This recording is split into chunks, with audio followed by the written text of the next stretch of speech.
Terima kasih banyak kepada MC. Assalamualaikum warahmatullahi wabarakatuh. Selamat siang semuanya. Semoga saya masih bisa mendapatkan perhatian Bapak Ibu yang hadir di sini. Biasanya panel setelah makan siang itu sangat menantang ya. Karena apalagi nih suasananya dingin gitu kan ya. Jadi mudah sekali untuk terkantuk-kantuk. Tapi panel yang ini itu sebenarnya adalah jantung ya dari green transformation untuk sektor industri. Karena kita di panel ini akan membicarakan mengenai ekosistem energi hijau dan kita akan memperkenalkan inisiatif Green Industry Service Company atau GISCO yang dirancang sebagai platform layanan industri hijau dan unit bisnis strategis untuk menghubungkan industri dengan penyedia layanan, teknologi dan juga yang paling penting adalah pembiayaan hijau. Karena kita ketahui bahwa transisi menuju industri hijau itu tidak mudah gitu ya.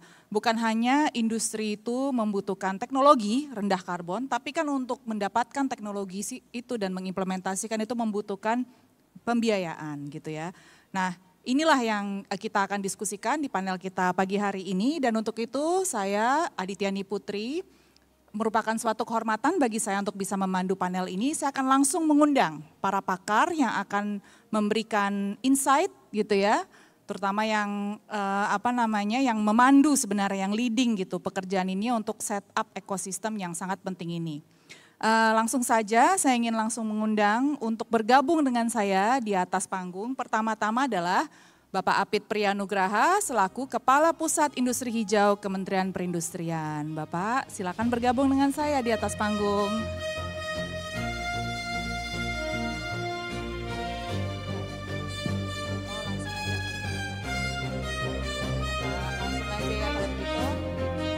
Saya juga ingin mengundang Mas Muhammad Eri Wijaya.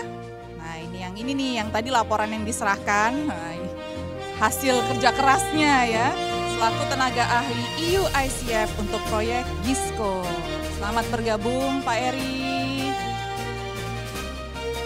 Last but not least, I would like to invite Miss Jackie Chiang, Senior Infrastructure Finance Specialist from the World Bank.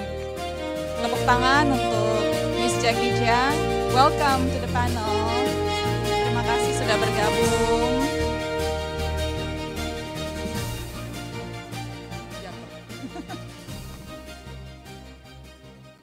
Oke, kita santai aja ya, karena tadi kan saya udah bilang ya, kalau sore-sore itu sayup-sayup gitu ya, dingin, habis makan nasi ya, apalagi tadi konsumsinya nasi padang gitu ya, kalau di ruang holding gitu kan. Nah takutnya nih kalau misalnya kita nggak santai, nggak seru, nanti malah ini ya, kehilangan atensi dari Bapak Ibu yang hadir di sini, tapi semoga tidak. Saya langsung saja kita kick off panel ini ya, dengan pertanyaan kepada Pak Kepala Pusat Industri Hijau, Pak Apit ini ya, yang the man behind this initiative ya, yang nanti kita sebut adalah GISCO. Pak, tolong kami diberikan pencerahan. Bagaimana GISCO diharapkan melengkapi kebijakan dan program Kementerian Perindustrian dalam mempercepat transformasi industri hijau. Ini kan soalnya Bapak Ibu yang hadir di sini sudah mendengar ya, dari sejak hari pertama sampai dengan sekarang, mengenai gagasan program gitu kan, dan juga pathway ke depannya seperti apa. Nah GISCO ini perannya apa sih Pak? Baik, terima kasih Mbak Ditri, sebentar. Jadi mungkin Bapak, aman. Bapak Ibu semua mungkin sudah mendengar tentang GISCO juga apalagi dari pembukaan kemarin ya, dari Pak Menteri juga sudah banyak menyebutkan tentang GISCO. Tapi Bapak Ibu sebelum saya menjelaskan dan menjawab pertanyaan Ibu Ditri tadi, ada beberapa hal dulu yang kami rasa harus kami luruskan dulu nih terkait GISCO ini. Jadi hari ini sebetulnya kita menyebutnya pre-launch dari GISCO ya Bapak Ibu. Kalau full force-nya itu nanti diharapkan paling cepat itu 2027 ya. Nah, nanti akan saya jelaskan kenapa harus 2027 dan seterusnya ya. Jadi saya agak back and forth dulu ya, kenapa saya emphasize dulu hari ini supaya Bapak Ibu juga manage expectation ya. Jangan sampai berpikir GISCO-nya udah ada tuh di belakang, udah bisa dieksekusi dan seterusnya gitu. Kami jelaskan bahwa hari ini di event IGIS kedua tahun 2025 kami melakukan pre-launch GISCO. Sementara yang full force-nya itu mungkin diharapkan sekitar 2027 karena ada beberapa hal yang harus kami selesaikan terlebih dahulu. Lalu apa yang bisa dilakukan atau menunggu dari sejak di pre-launch sekarang sampai nanti benar-benar launchingnya di tahun 2027. Di fase yang pertama ini, setelah pre-launch, kami akan sebetulnya di belakang itu kita sudah meng-invite perusahaan-perusahaan, ya saya lupa kemarin sudah di-invite secara formal di screen atau belum. Kami mengundang beberapa perusahaan kalau yang berminat untuk dilakukan pre-assessment, silakan mendaftar di belakang. Nanti pre-assessment ini sedianya akan dibiayai oleh grants ya. Kita dapatkan mungkin salah satunya dari World Bank gitu ya. Nah nanti perusahaan-perusahaan itu akan kita shortlist, kami mengundang Bapak Ibu juga mendaftar di belakang. Bisa mengisi berbagai data yang diperlukan, hanya untuk shortlisting saja. Saya juga belum dapat informasi yang menyeluruh saat ini, berapa banyak nanti yang bisa diberikan pre-assessment. Nah pre-assessment ini Pak Eri sedianya kan nanti akan kita lakukan untuk menjadi tahapan awal dan akan kita lakukan business matching juga ya, sebagai piloting dari bisnis model secara keseluruhan dari Gisco ini nantinya. Mungkin nanti kalau detailnya dari sisi bisnis model Gisco akan seperti apa, lalu dari skema financingnya akan seperti apa, nanti kan di samping saya sudah ada panelis yang lebih expert, ya kebetulan ada Mas Eri yang menangani preparatory frameworknya, dan Miss Jackie dari World Bank juga membantu kami membuat konsep dan rencana bentuk financial skemanya seperti apa. Kami bekerja bersama-sama dengan Kementerian Keuangan dan juga Bappenas untuk mendapatkan model yang tepat bagaimana cara penyaluran dana tersebut. Nah sekarang saya mau jawab pertanyaan dari Mbak Ditri. Jadi sebagai background Bapak Ibu, saya agak lega dulu karena supaya ini buat Mbak Ditri lah, kita tukeran kalau gitu. Oh, yes. Nah, silakan.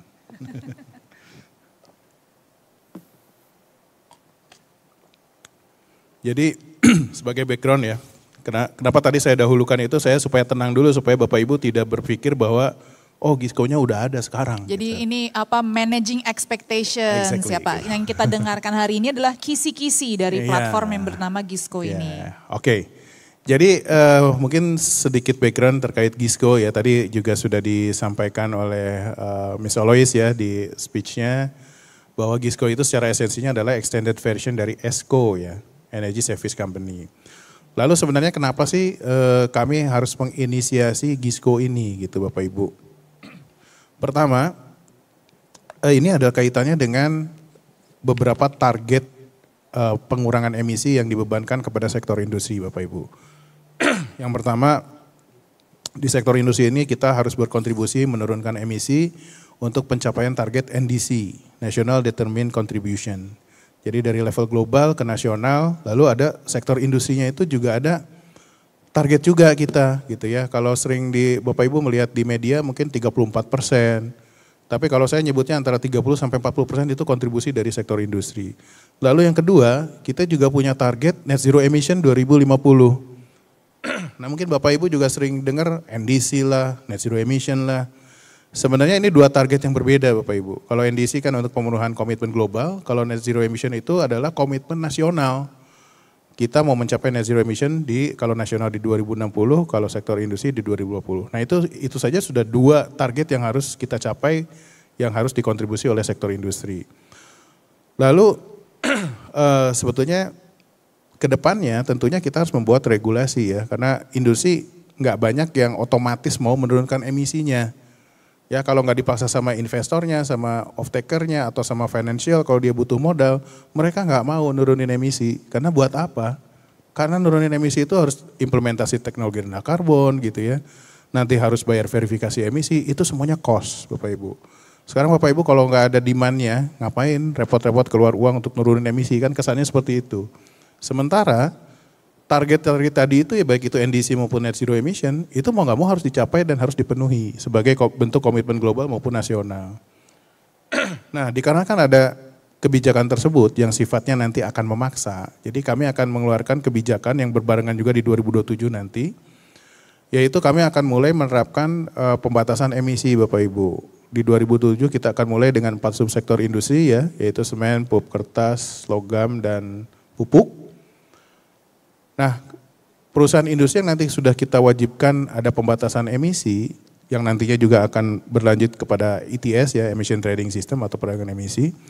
Mereka kan mau tidak mau harus menurunkan emisinya nih, walaupun mereka nggak dipaksa off-takernya atau investornya atau dipaksa sama perbankan ya, mereka mau nggak mau harus menurunkan emisinya. Maka ada konsekuensi logis di mana mereka harus keluar kos. Kos untuk apa? Untuk menurunkan emisi itu perlu biaya.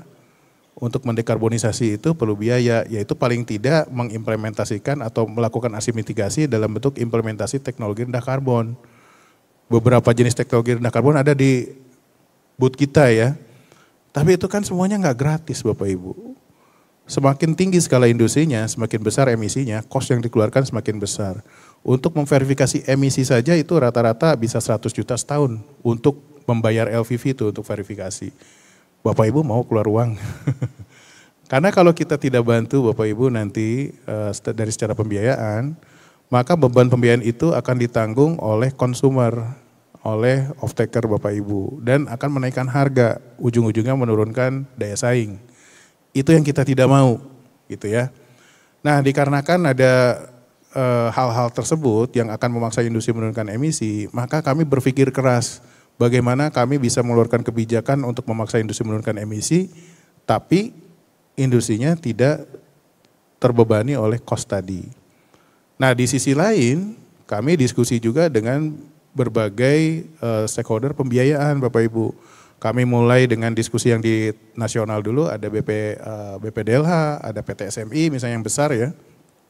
Mereka adalah unit-unit pemerintah yang tugas dan fungsinya memang menyalurkan pendanaan hijau.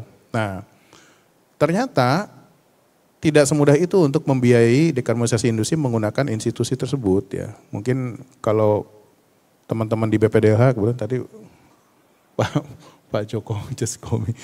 Jadi mungkin Pak Joko nanti nonton juga ya, dan juga teman-teman di PT SMI, kita pernah diskusi bahwa ternyata tidak semudah itu menyalurkan pendanaan hijau ke industri. Pertama, ada resiko finansial, di mana kalau si green financing itu langsung deal dengan perusahaan industri, ada potensi resiko di mana uangnya itu, budgetnya itu atau green fundnya itu tidak digunakan untuk menurunkan emisi, malah digunakan untuk produksi, untuk nyari cuan dulu gitu. Nah itu resiko, dan mereka tidak mau ada resiko itu.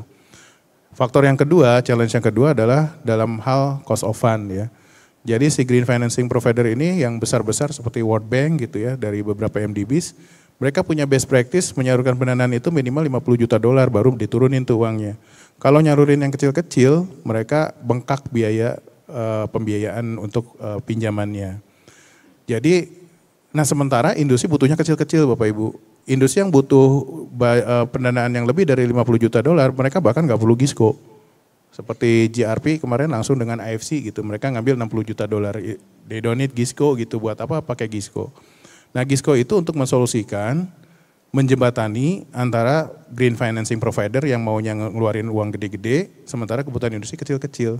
Jadi GISCO bisa berperan sebagai agregator gitu. Ini saya kalau nggak disetop terus-terus, tapi nggak apa-apa ya. Nggak apa-apa Pak, Bapak langsung ini soalnya langsung menyapu pertanyaan kedua dan ketiga sekaligus sebelum saya tanyakan. Soalnya saya nggak akan menjelaskan masalah teknis bisnis model GISCO dan masalah financing system, nanti kan bagian beliau-beliau ini nih. Saya bagian backgroundnya aja lah gitu. Jadi mungkin sedikit lagi aja Bu Ditri, jadi kami mengkondisikan si GISCO ini sebagai satu inisiatif atau konsep bisnis. Sebenarnya yang kita bangun bukan GISCO-nya per se, tapi lebih ke ekosistem industri hijaunya. Karena GISCO itu nggak bisa berdiri sendiri Bapak Ibu. Ada institusi lain yang pendukungnya ya, mulai dari, nanti Mas Eri akan jelaskan lebih lanjut ya, lebih detail. Karena nanti ada skema akreditasi, ada insurance, ada garantor, ada apa lagi ya Mas Eri? Pengawas ya, lembaga pengawas gitu. Banyak lagi lah, nanti itu porsinya Mas Eri untuk menjelaskan siapa saja yang ada di ekosistem industri hijau ini, yang mendukung GISCO dan role dari masing-masing stakeholder itu akan seperti apa. Sebenarnya isinya ada di buku yang tadi diserahkan oleh Bu misalnya tadi. Apakah buku itu akan bisa diakses oleh publik Pak? Pastinya iya, karena itu dokumen publik yang kita nggak menutupi itu, justru kita ingin sebanyak mungkin orang memahami arah kebijakan yang terkait GISCO ini. Sebenarnya GISCO itu buat apa sih, ngapain sih isinya gitu ya. Nah sebagian besar itu akan terjawab di kajian tersebut, hasil pekerjaan expert kami, Mas Eri dan Mbak Peggy ya, yang sebenarnya memetakan regulatory framework-nya misalnya, peraturan apa sih yang sudah ada misalnya. Kan ini udah ada ESCO, udah ada ESI ya untuk insurance. Lalu kita gap analysis itu dari berbagai regulasi itu yang bolong apa, terus kita maunya GISCO ini seperti apa dan seterusnya, itu regulatory framework. Terus juga mungkin institutional framework, kemarin juga saya dengan World Bank, dengan Mas Eri juga diskusi, bentuk GISCO itu harus seperti apa sih, konsep bisnisnya seperti apa. Awalnya kita pikir itu bisa BLU, bisa unit bisnis, startup, bisa state owned gitu ya. Lalu juga berkembang lagi, ternyata penjaminnya harus pemerintah, maka ada 2 layer, ada super GISCO, ada GISCO. Nah sekali lagi nanti detailnya Mas Eri ya. Ya kita simpan untuk Mas Eri kalau Ya, gitu. Tapi mungkin kalau gitu. untuk Pak Apit, pertanyaan terakhir sebelum kita beralih ke speaker lain, kita kan kalau Bapak ini kan perannya ngasih kita overview ya Pak ya, sama kita, jadi kita coba step back lagi ya. Tadi Bapak sudah menyebutkan bahwa ini sekarang embrionya GISCO ini sudah ada gitu ya, sekarang dia akan berkembang gitu. Nanti mentasnya tahun 27 harapannya Pak ya. Nah dari situ apa yang diharapkan dari sisi pihak pemerintah? Apa tantangan-tantangan besar yang diharapkan akan bisa terselesaikan setelah GISCO ini mentas gitu. Jadi misalnya 2027 kita masuk ke 2028, 2029, apa harapannya yang kita bisa lihat gitu masyarakat dan juga stakeholder di bidang industri hijau ini bisa lihat, bisa akses, bisa observasi langsung itu apa kira-kira Pak? Perkembangan macam apa Pak? Ya, sebetulnya tadi kalau belum ditanyain saya lanjut ke situ sebetulnya. Makanya Bapak tuh udah nyapu pertanyaannya gitu loh. Jadi ya, saya akan membantu pekerjaan Bu Ditri pekerjaan biar Ibu lebih moderator simpel ya. Jadi nanti akan nyampe ke sana Mbak Ditri, tapi mungkin saya tadi lupa ya kenapa namanya GISCO gitu, kenapa nggak ESCO aja sih gitu. Pertama, ESCO itu Energy Service Company. Energy Service Company ya berarti tidak terlepas dari urusan energi ya. Penerapan teknologi rendah karbonnya yang berurusan dengan efisiensi energi atau energy transition. Sementara dari GISCO kita konsep bisnisnya itu adalah karena tadi ada challenge gimana caranya menyalurkan pendanaan hijau, tapi juga industrinya tidak terbebani gitu ya. Nah prasyarat utamanya adalah kita harus memilih beberapa opsi teknologi rendah karbon yang bukan hanya bisa menurunkan emisi, tapi juga bisa meng-create economic value. Kenapa harus meng-create economic value? Supaya nanti mengembalikan, karena green financing itu ada green loan, artinya pinjaman, namanya pinjaman harus dikembalikan. Nah gimana caranya pengembalian green loan tadi tidak membebani industri. Makanya setiap aksi mitigasinya atau green teknologi, low carbon teknologinya itu harus meng-create economic value gitu ya. Contohnya misalnya kalau yang terkait energi efisiensi pasti pasang solar panel bisa menghemat 30% cost efisiensi dan seterusnya. Opsi kedua misalnya dengan teknologi CCU, makanya kita kekeh pakai CCU bukan CCUS. Karena kalau CCU itu adalah cost to benefit gitu, capture-nya bayar tapi bisa menghasilkan byproduct yang punya economic value. Banyak contohnya ya, kita sementara ini baru pilot project untuk hidrometalurgi dan mikroalga. Opsi ketiga untuk economic value, nanti ke depan kita sedang membangun ETS, Emission Trading System. Juga bisa juga memanfaatkan VCM, Voluntary Carbon Market ya. Jadi Bapak Ibu nanti googling aja bedanya apa. Tapi intinya setiap aksi mitigasi itu kan menghasilkan penurunan emisi. Penurunan emisi ini bisa divaluasi menjadi nilai ekonomi karbon dan bisa dijual gitu ya. Nah ini kami sedang sedang berproses untuk membangun itu. Sehingga balik ke namanya GISCO tadi, yang aksi mitigasi bisa menurunkan emisi dan juga meng-create economic value, itu nggak melulu dari yang energy oriented technology. Misalnya, ya yang misalnya material efficiency ya, misalnya dari waste to material, itu banyak kita sudah melihat evidence base, itu dari waste-nya bisa balik lagi jadi raw material gitu, airnya bisa jadi cooling system dan seterusnya, atau misalnya waste heat recovery gitu ya. Dan banyak lagi opsi-opsi teknologi lain yang sebenarnya nggak terlalu hubungannya dengan energi. Ya paling saklek contohnya CCU gitu ya. CCU kan nggak ada urusan dengan penghematan energi sebenarnya. Dia menghasilkan byproduct. Nah makanya namanya GISCO, itu untuk extended version dari ESCO. Jadi kita beyond energi itu ada aksi mitigasi lain yang bisa meng-create nilai ekonomi sekaligus menurunkan emisi. Nah itu kenapa namanya GISCO Bapak Ibu. Lalu kita sama ESCO gimana gitu ya, sebenarnya ESCO itu bisa jadi GISCO ya Pak Eri, dalam skema bisnis kita mengajak justru existing ESCO itu untuk menjadi GISCO dan mereka bisa tetap beroperasi sebagai ESCO karena ESCO dan GISCO itu adalah konsep bisnis bukan masalah entitas ya. Jadi siapapun bisa menjadi ESCO, existing ESCO bisa jadi GISCO dan sebaliknya. Tinggal mereka mau pakai opsi teknologi mana, sebenarnya dia akan menjadi GISCO, si ESCO itu berperan GISCO kapan gitu ya. Ketika dia menggarap industri dan tapping kepada skema financing yang sedang kita create. Nanti Miss Jackie akan menjelaskan kita akan membangun namanya IDCF, Industrial Decarbonization and Competitiveness Fund. Jadi itu sebagai dompet nasional blended financing yang digunakan hanya untuk industrial decarbonization gitu. Nah kalau si ESCO itu mau menggarap aksi mitigasi di industri dan tap in ke pembiayaan itu ya dia sebenarnya udah jadi GISCO gitu. Tapi GISCO sendiri itu pun nanti ada bisnis model tersendiri juga yang dijelaskan oleh Mas Eri. Jadi ini esensinya Mbak Ditri, kedepannya harapan kami, kebutuhan kami ya dari sisi pemerintah untuk compliance terhadap berbagai target tadi NDC maupun net zero emission, menurunkan emisi di sektor industri, kita keluarkan regulasinya, industrinya bisa compliance, tapi juga tidak menurunkan daya saing karena pembiayaannya kita bantuin gitu ya.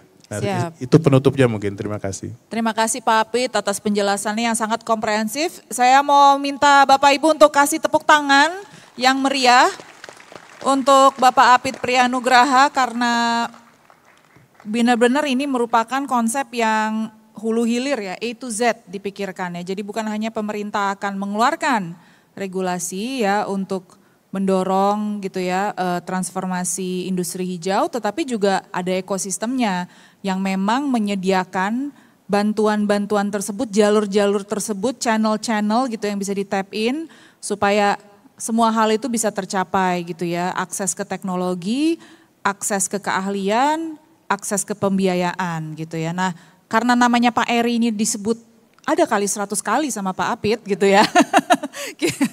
Karena setiap kali apa, nanti dijelasin Pak Eri ya, jadi saya oper langsung ke Pak Eri gitu ya.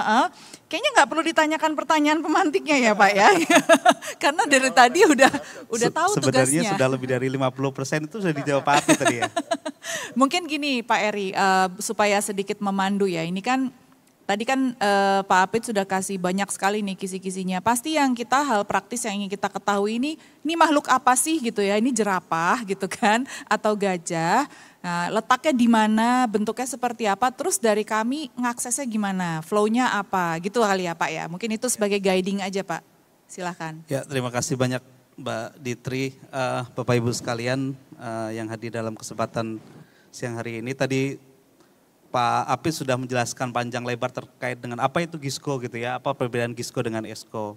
Pada dasarnya saya hanya ingin echoing saja apa yang disampaikan Pak Apit bahwa GISCO ini adalah sebuah model bisnis yang tujuannya adalah untuk membantu mempercepat akselerasi daripada proses dekarbonisasi di sektor industri gitu ya.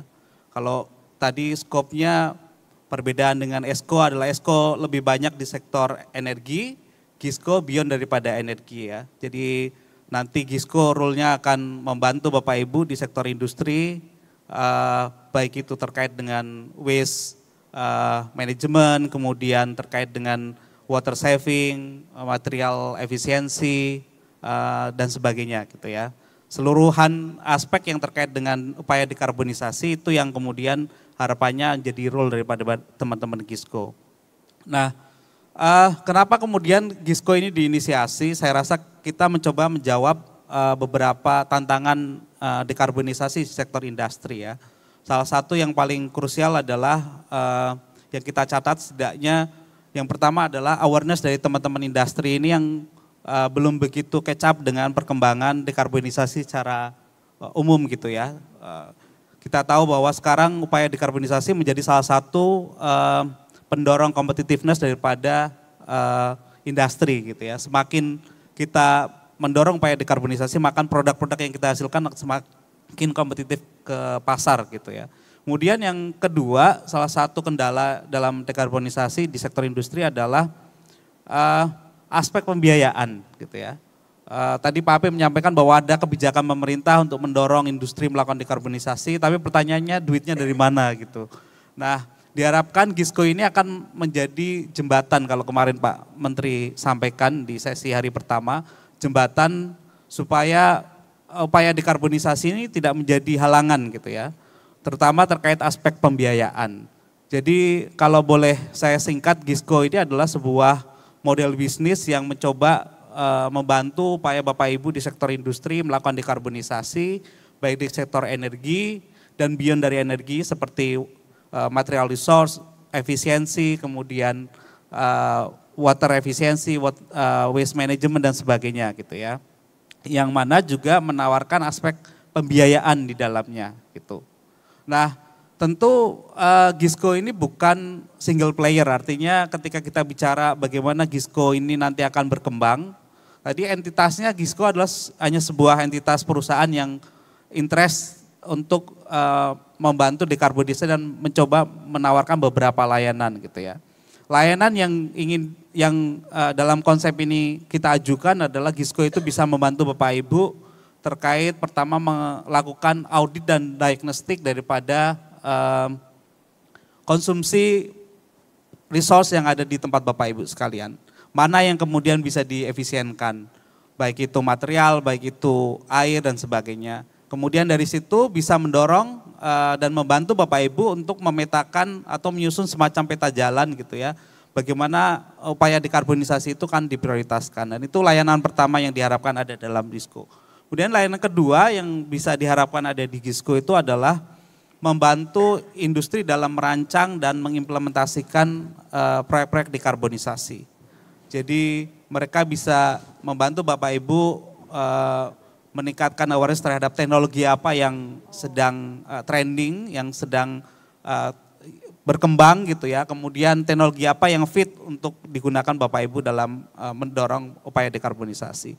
Kemudian yang ketiga juga Gisco ini harapannya bisa menawarkan layanan monitoring gitu ya. Sebenarnya kita tahu kalau tadi sampaikan Pak Apit, upaya dekarbonisasi diharapkan itu juga menghasilkan nilai keekonomian gitu ya, baik itu berupa cost saving karena Bapak Ibu menghemat air, menghemat material, menghemat konsumsi energi, juga ada potensi nanti mengenerate revenue juga melalui upaya CCU katakanlah gitu ya, di mana karbon yang di-capture itu kemudian bisa dipakai untuk menghasilkan produk keekonomian yang lainnya gitu.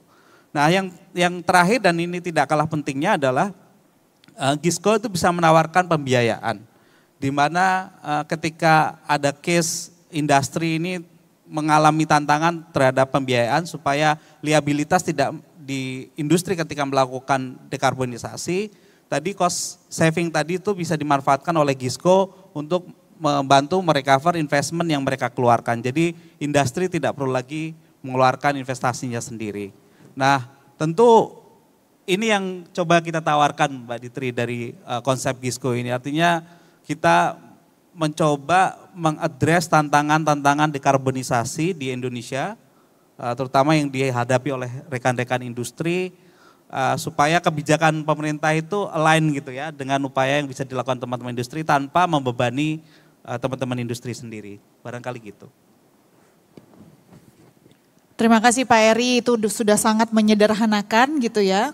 Konsep Gisco saya rasa bagi Bapak Ibu yang hadir di sini jadi semacam one stop shop ya Pak ya.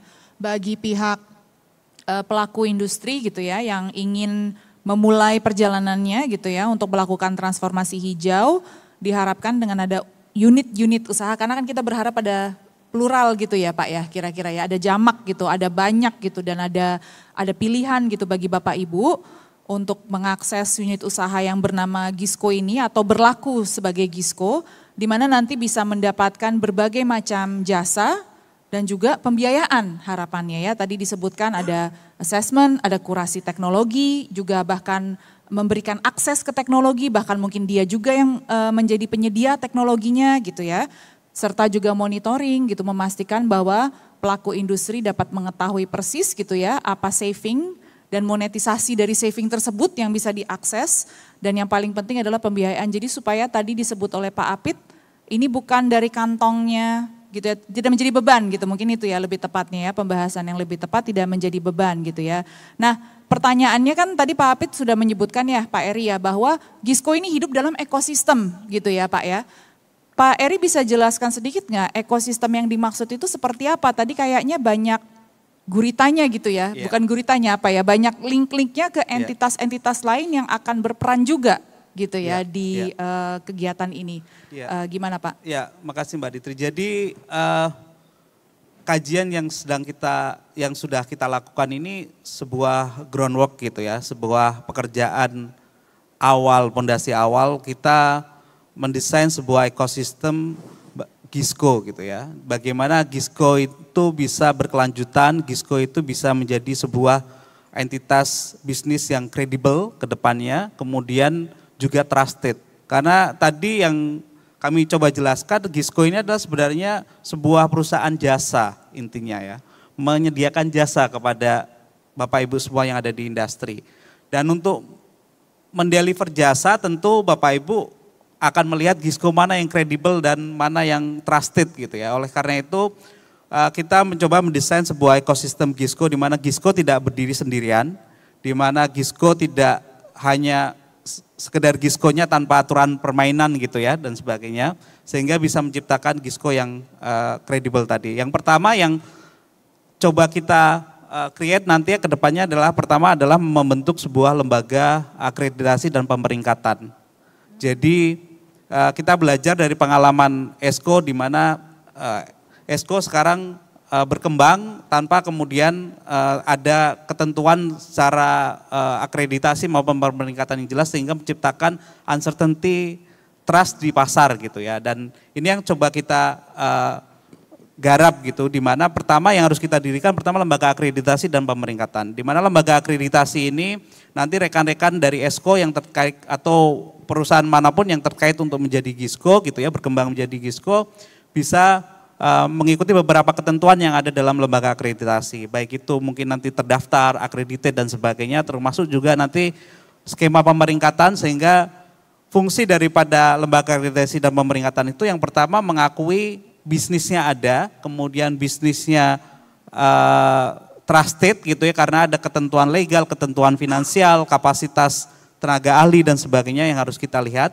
Dan juga pemeringkatannya, tentu ini akan membantu industri maupun nanti kalau kita bicara tentang lembaga pembiayaan, menurunkan persif resiko mereka gitu ya. Karena ini ternyata ada Gisco yang ada lembaga yang mengatur aturan mainnya gitu ya. Ada yang lembaga yang kemudian mengakreditasinya gitu, meng-acknowledge pekerjaan mereka, rating pekerjaan mereka sehingga kita bisa memilih dan memilah mana yang kemudian cocok untuk pekerjaan proyek kita. Tentu kan kita mau melihat playing field-nya sama gitu ya. Kalau proyeknya kecil ya kita nggak perlu cari ESCO yang besar karena kan cost-nya akan jadi besar.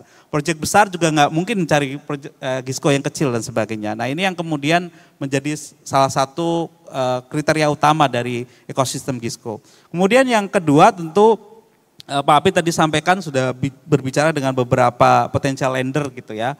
Termasuk juga kita sudah sounding ke rekan-rekan dari pembiayaan komersial karena bagaimanapun selain tadi beberapa concessional loan yang bisa ditawarkan, tentu kalau kita bicara sustainability ke depan harus juga memainkan peranan daripada pembiayaan komersial gitu ya. Nah pembiayaan komersial yang kemudian mensupport dan meng-acknowledge model bisnis daripada Gisco. Di mana Gisco membantu industri kemudian memanfaatkan cost saving yang diperoleh untuk merecover investasinya. Kemudian yang ketiga tentu kita bicara juga terkait MNV ya. Tentu kalau kita bicara cost saving nanti dalam sebuah proyek dekarbonisasi ada pengukuran yang harus pasti gitu ya. Ada pengukuran yang terstandar. Jadi terjadi potensi dispute dan resiko investasi itu tidak kembali akan lebih terkendali. Dan ini yang juga diperlukan sebuah lembaga MNV independen yang nanti membantu ketika Gisco menawarkan layanannya atau servisnya ke industri, hasil cost savingnya itu bisa terverifikasi dan verifikasinya itu terstandarisasi gitu. Dan sehingga semua menciptakan certainty dalam bisnis ini.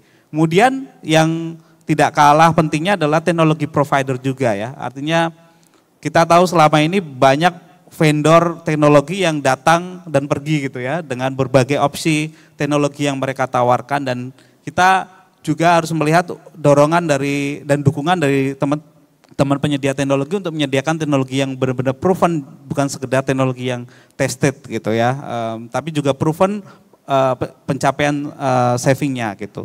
Dan yang terakhir tentu karena bisnis ini adalah tetap ada resikonya meskipun kita sudah membentuk sebuah ekosistem di dalamnya. Yang tidak kalah juga pentingnya adalah kita mendorong peranan dari teman-teman penyedia instrumen de-risking ya.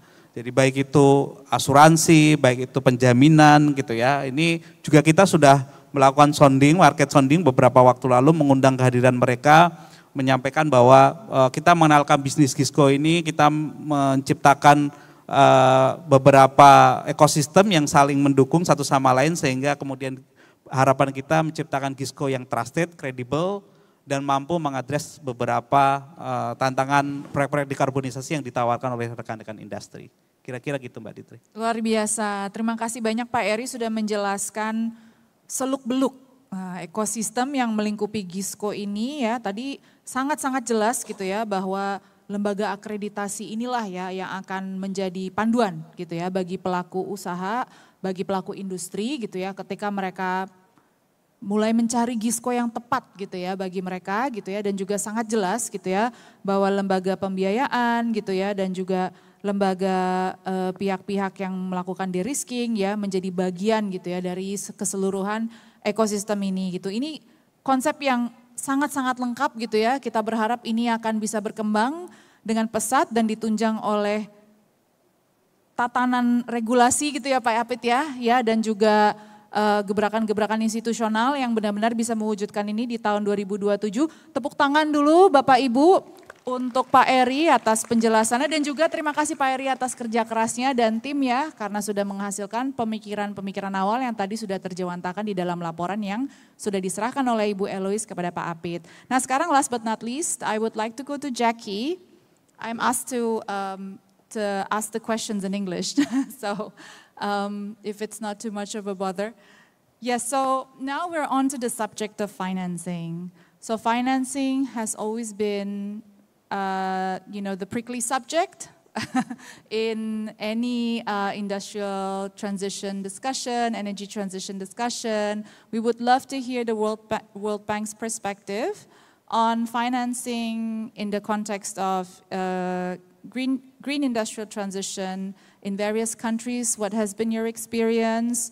What are some of the important lessons that you are able to draw from your experience from other countries that you think should help towards creating a robust ecosystem for Gisco in Indonesia? We've heard the very comprehensive approach to Gisco, and also one of the biggest financing challenges that Gisco will be tackling is that question of cost of fund and ticket size. So if you have any experiences, lessons learned from other countries to share, please, Ibu Jackie. Thank you.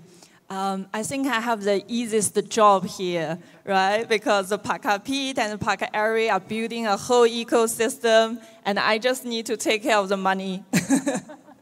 And also from this conversation, you already have a great idea of what Gisco is, what the ecosystem involves, and I will talk a little bit about the financing side. Of course, from a World Bank side, we are fully supportive of industrial decarbonization, not just for the benefit of carbon emission, but we firmly believe this is really for Indonesia's industry competitiveness and the long-term growth in the future. Without further explanation, of course, the ecosystem and the financing. Financing is a part of the ecosystem, and the two really needs to go hand in hand and can't be separated. When we discuss the financing, we also are a part of the work group that talk about and discuss the ecosystem, design it, the capacity building, and the facilitation. So we're very much very closely engaged in this whole process. And as Pak Apit said, Right now, we have this pre-launch, the concept. For the next 12 months, we really hope to put this concept into real implementation and see the projects are really implemented on the ground and bring the impact. On the financing side, I will talk a little bit of our global experience. So globally, we have projects, mainly as you can already understand, Pak Kapil said a little bit, this industrial decarbonization and competitiveness fund that we have in design as a concept is an aggregated financing platform. And the idea is really to receive the funds from international development partners, global climate funds, and in the future, maybe philanthropists and other foundations. So these funds, some of them have minimum ticket size, so they can't really do small ticket grants or loans. Two is that some of the institutions do not really have the technical capacity of appraising individual industrial decarbonization projects. So this aggregated financing platform is to receive these funds from various institutions, including World Bank and some of the other development partners present here today, as well as those that are coming in the future, and deploy these funds into individual eligible industrial decarbonization projects. The eligibility criteria, as Pak Ari mentioned, is really for decarbonization. So it can be very flexible in terms of technology, energy and material efficiency, electrification, and in the future when when the cost and benefit is more tested, CCU, and even green hydrogen in the future. So it's not particularly restrictive, and it's really meant to have a very valid and robust kind of decarbonization mechanism and measurement and verification involved. Globally, we have these type of aggregated financing platform in Turkey, in India, China, Vietnam, mostly in energy efficiency. So a lot of them are in buildings and etc. I don't think there are actually quite a lot in making right now. But historically, not a lot of those funds were particularly focused on industries. But the concept would be similar, and I think we want to draw the lessons learned from other countries. One of the biggest lessons learned I would like to share is really the setting up of the financing platform. It takes steps and it takes efforts, the institutional arrangement, etc. But that's not the most difficult part. The most difficult part and critical part for the success of the project is the project pipeline and the demand on the ground. How do we make sure that the industries here in Indonesia are well aware of the cost and reward benefits of these industrial decarbonization investments?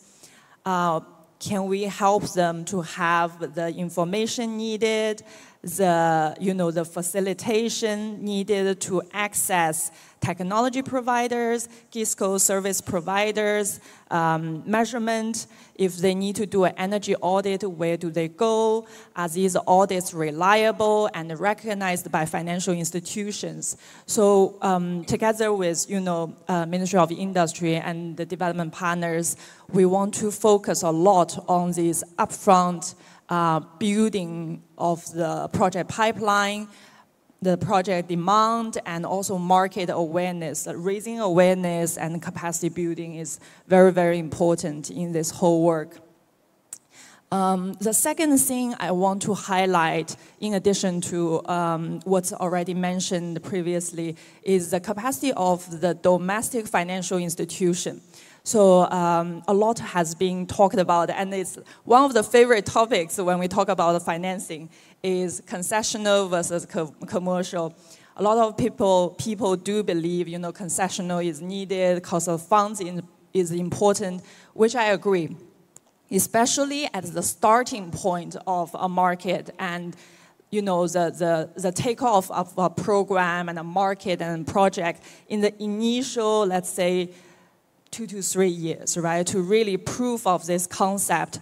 So for the ecosystem to be up and running, the cost of funds, and I would say not only cost of funds, it's the suitability of the financial products to the underlying projects. So that could be longer loan terms. It could be cost of funds, so more favorable interest rate. It could also be de-risking, so risk sharing, partial guarantee. So these are all being considered in the design of the Industrial Decarbonization and Competitiveness Fund. But we do firmly believe that domestic financial institutions, commercial financing is very important for the sustainability of industrial decarbonization. Because of course our development partner community is very enthusiastic to support, and I do believe there are a lot of funds available for this initiative. But in the long run, we would like to see that this project, this kind of impact, does not only rely on concessional funds, that commercial banks, that private sector can take over in the long run once the ecosystem is up and running. So in the project design, we will definitely include the capacity building, training of financial institutions domestically. We want to work hand in hand of co-financing suitable projects together. So that's also another important aspect I would like to highlight. Otherwise, I think it's already mentioned that these projects need to be, some of the pilot projects can be more about innovative technologies, etc. But I think a myth in the industrial decarbonization is it will cost more, right? But not necessarily. There is cost efficiency that can be achieved, and a lot of these projects can be implemented today and commercially viable. I think that's very important to correct the myth and maybe the misperception from industrial firms and also from financial institutions, so that real change can happen today rather than waiting for the technologies to advance, waiting for cost to come down. So there's no need to wait. Can do something right now. Thank you. Thank you so much, Ms. Jackie Jiang. That was very, that was really good. I particularly loved your closing when you said that there are many things that actually can be done today. There is no need to wait for the technologies to become more advanced, for the cost to come down, and that there is this big myth that it is just going to be a cost center when in fact it can be turned into an opportunity, and the keyword for that is that this can be done in a cost-efficient manner and that this can actually lead to increased, competitiveness. So before we go to Q&A, I just want, to maybe ask you to provide 1 or 2 sentences. Just talk us through, in a very concise way, through the design or the initial thinking behind the IDCF. I really like the name of it, by the way, Industrial Decarbonization and Competitiveness Fund. Did you come up with it, Apit, or was it Jackie? Oh, together, the 3 brains coming together. Karena switching to Indonesian gitu ya, ini supaya dilihat gitu ya aspek peluangnya gitu ya, karena ini dekarbonisasi industri dan peningkatan daya saing gitu ya, gitu kira-kira seperti itu.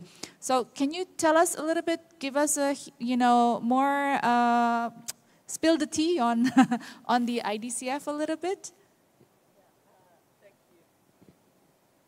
Thank you.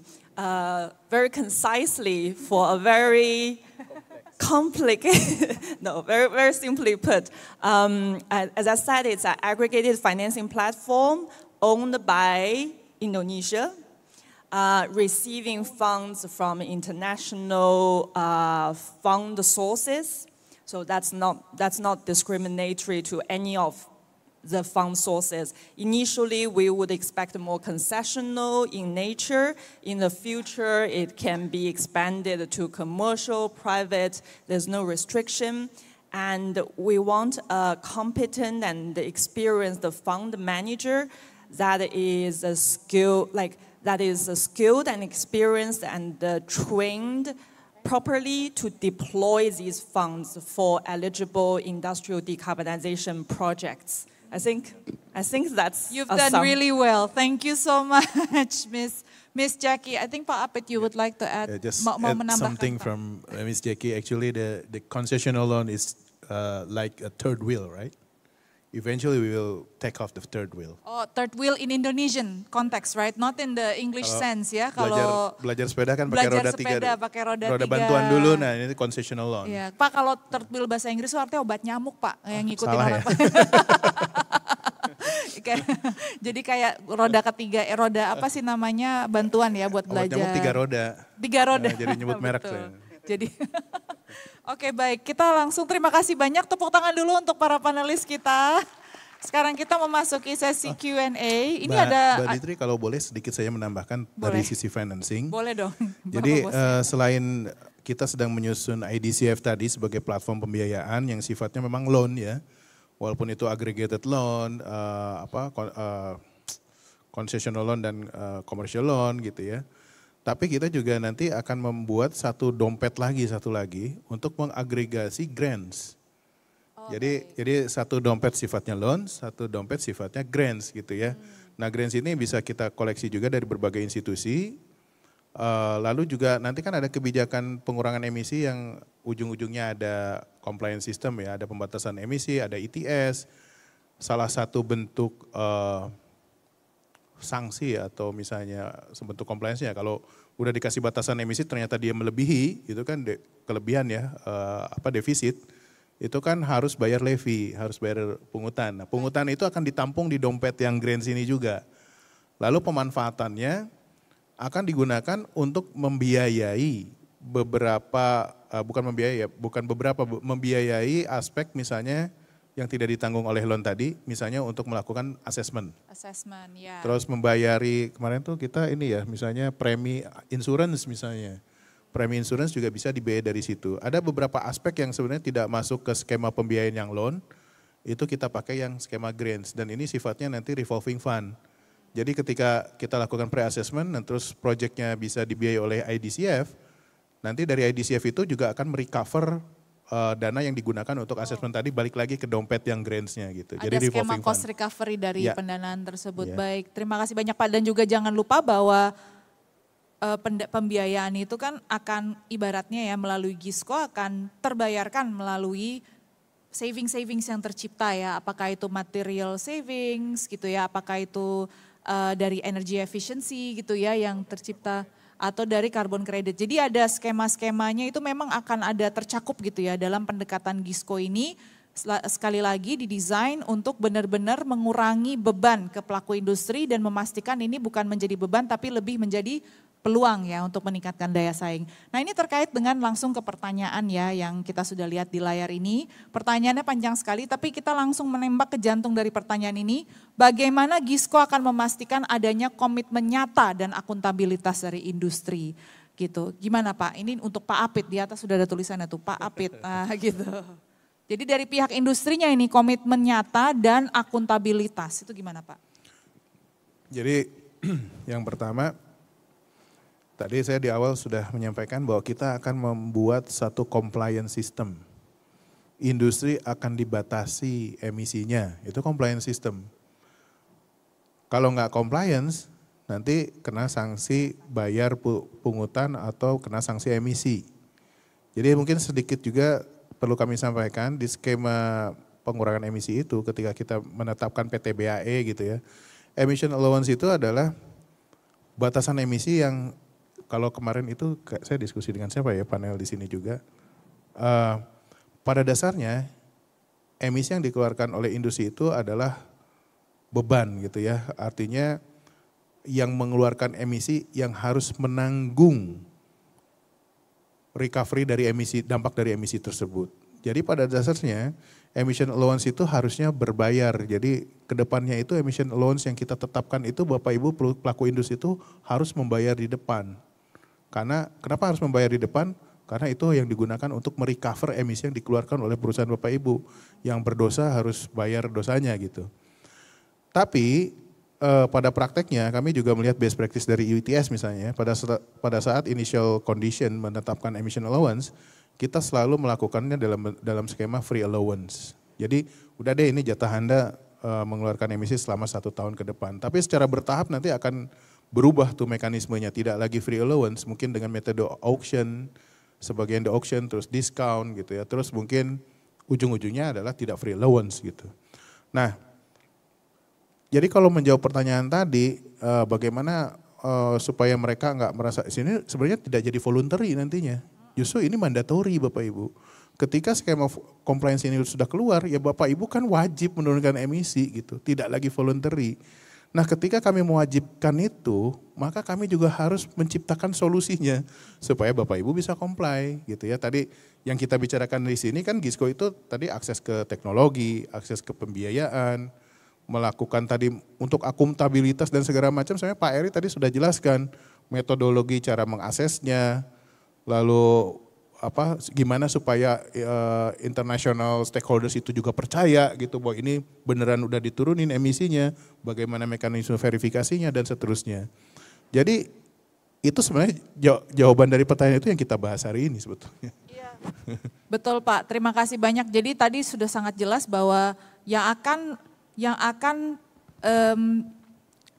menciptakan dorongan untuk akuntabilitas tersebut ya, komitmen akan untuk akuntabilitas itu memang sudah tercipta dari regulasi yang akan dikeluarkan oleh Kementerian Perindustrian. Yang kita bahas hari ini adalah sisi lain dari regulasi itu, sisi lain dari mandat yang harus dijalankan, sisi lain dari istilahnya hal yang pasti akan dilihat oleh pihak pelaku industri di awalnya sebagai beban bukan sebagai peluang. Dari situlah kita baru mewujudkan ini menjadi adanya pendampingan, adanya support gitu ya, adanya akses dari Gisco dan ekosistemnya, itu nanti yang akan memastikan ini menjadi peluang dan semoga seperti ini Pak ya, seperti bola salju yang dari puncak gitu ya, dia bergulir ke bawah, dia menjadi semakin besar dan dia bukan jadi hanya inisiatif atau keikutsertaannya bukan hanya industri-industri yang tertentu atau cuma 1, 2, 3 atau 10 pelaku industri gitu ya. Tapi menjadi gerakan gitu Pak ya. Oke baik, nah saya udah dapat ini nih, times out, tuh gede banget tulisannya Pak merah ya. Jadi jadi bagi yang ingin mendiskusi jauh lebih dalam mengenai Gisco gitu ya. Saya sarankan mungkin ke Pak Eri yang di tengah, karena mungkin kalau Pak Apit gitu ya. Kenapa? Di belakang juga ada booth besar sekali itu ya, Gisco gitu ya tulisannya. Itu logonya keren banget, itu jadi logo ini ya Pak ya, logo Gisco permanen nanti atau? Habis sesi ini Pak Eri standby di sana Standby dua di situ. sesi.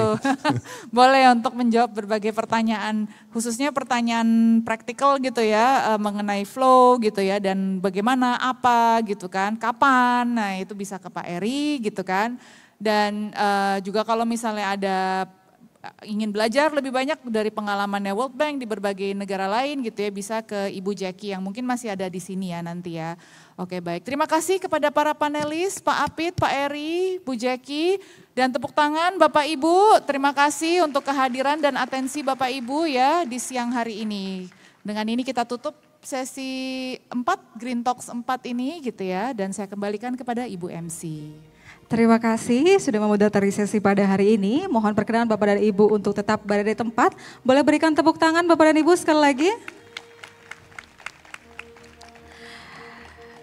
Next we would like to invite Ms. Louise O'Carroll to present the token of appreciation in the form of a certificate and a bonsai plant as a souvenir to our speakers and moderator.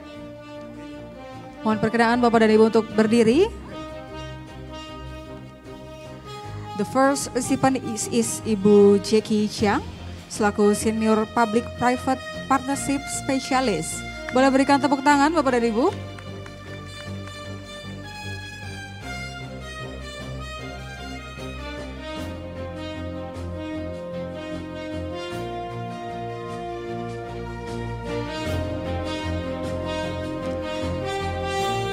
The second, Bapak Muhammad Eri Wijaya, tenaga ahli EU ICF untuk proyek GISCO.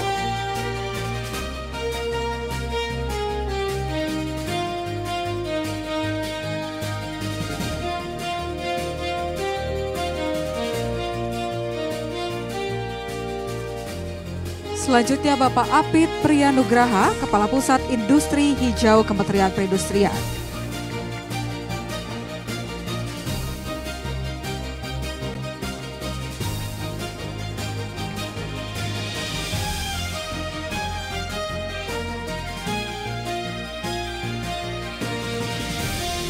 Dan selanjutnya adalah moderator kita, Ibu Adi Tiani Putri, Program Officer Climate Imperative.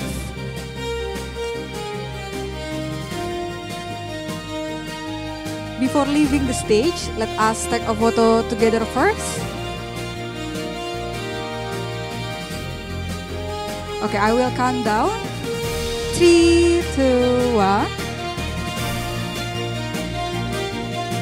3, 2, 1. Thank you. We kindly invite you to return to your seat.